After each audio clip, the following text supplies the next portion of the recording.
యేసయ్యా నా యేసయ్యా, యేసయ్యా నా యేసయ్యా, యేసయ్యా నా యేసయ్యా. దేవునికి స్తోత్రం. ఒకప్పుడు యాకోబు మోసగాడే.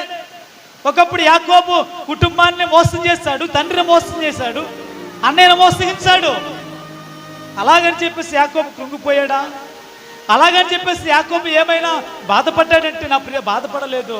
ఒంటరిగా ఉన్నప్పుడు మరలా దేవుని పాదాల దగ్గరికి వచ్చాడు. ప్రభా, నేను మోసగాడినయ్యా, నేను దొంగనయ్యా, నేను నీకు విధేయుడు కాకుండా అవిధేయుడిగా ఉండాలి ప్రభా అని చెప్పేసి వాగ్దానాన్ని చేత పట్టుకొని 32వ అధ్యాయంలో పెనుగులాడాడు.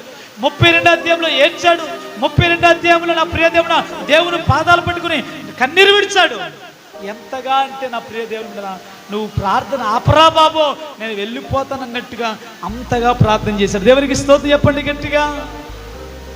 ఆ రోజు కన్నీటి ప్రార్థన యాకోబు కుటుంబాన్ని ఇప్పటికీ తరతరములు కూడా నా దేవుడు దీవించాడు. దేవునికి స్తోత్రం చెప్పండి గట్టిగా.